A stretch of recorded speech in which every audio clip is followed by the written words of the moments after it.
I have been jonesing to set a book in Amsterdam for years and years, and I've actually pitched multiple stories set there. As a matter of fact, The Paris Widow was pitched as The Amsterdam Widow.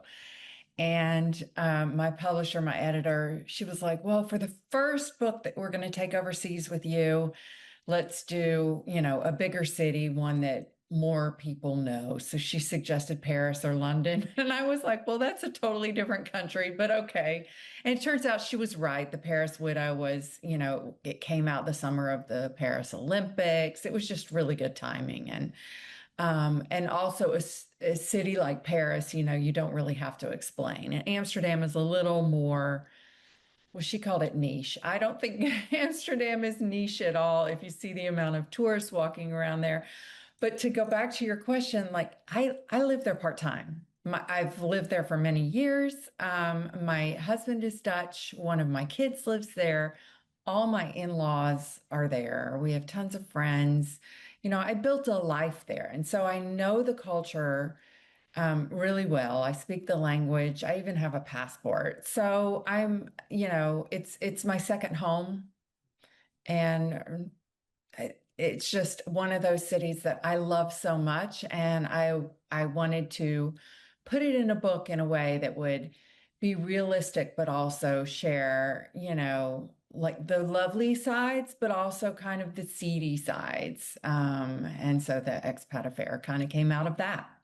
So Raina is, fresh off the plane. She's just moved there. She's on a what they call a DAFT visa, which is a really popular visa for Americans. It stands for Dutch American Friendship Treaty, I guess. But as an American, if you have an income, you can go and live there for, I think they give it for a couple of years and then you can extend for some more. So you can get, 4 or 5 years out of it if you do it right.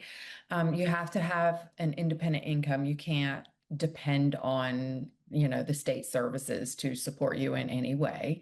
But so she goes there and she's like, I can do that. And she just was looking, she'd just been through an awful divorce and was looking for a little bit of a, she calls it her eat, pray, love adventure.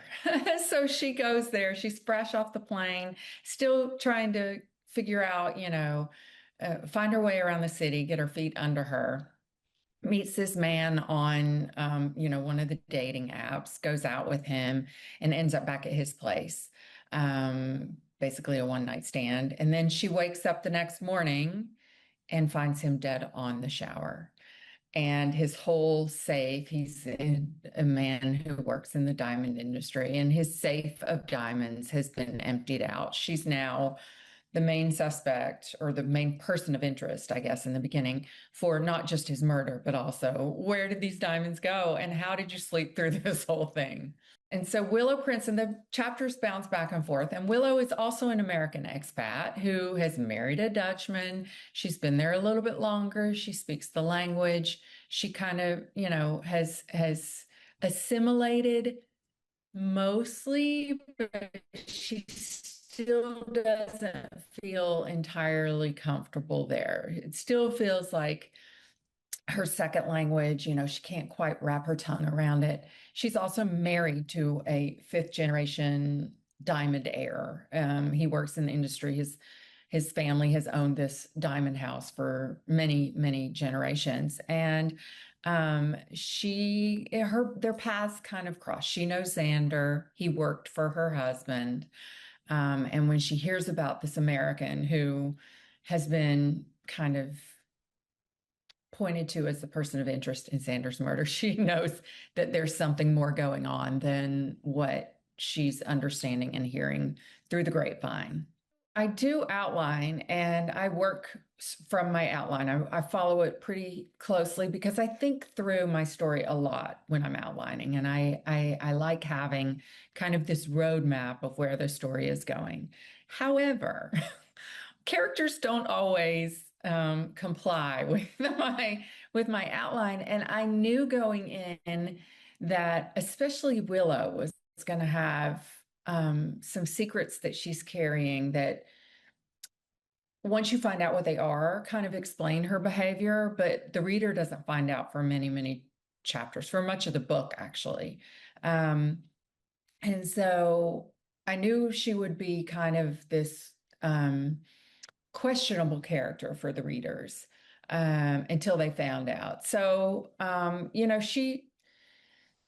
they followed the outline some, but they did both stray from the outline a little, which was kind of confusing for me and a little difficult for me when I was writing it. This book took me a little bit longer, I think partly because of that, but also partly because these are two women who, they're kind of the same age. They don't really have the same background, but they're similar enough that it was hard for me to keep them separated sometimes. So I would write a bunch of chapters from Willow's perspective, and then I would go back and thread in Raina's just to keep their voices separate because it's easy when you bounce back and forth per chapter as you're writing to get their voices mixed up, to make them sound very similar to each other. And I wanted them to be very distinct characters.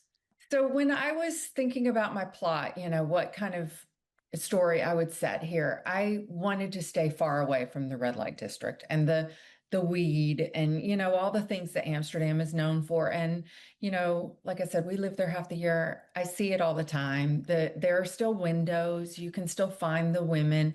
They've kind of moved it or they're trying to move it out of the city. But the tour, like if you walk through the red light district, it's all there, all the sex shops, all the, weed shops, all that stuff. So it's still pretty visible in Amsterdam, especially. And, but I wanted to stay away from that. I wanted to, kind of give a realistic portrait of the rest of the city.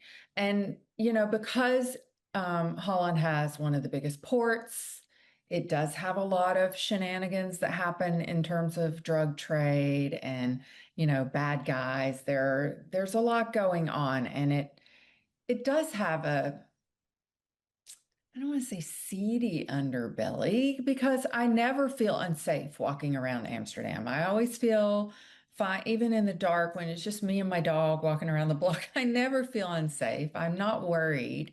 But like, if you read the news in Holland, there's a lot going on and a lot of things happening. So, I think any big city has that, right? There are just some people you don't want to interface with if you can help it.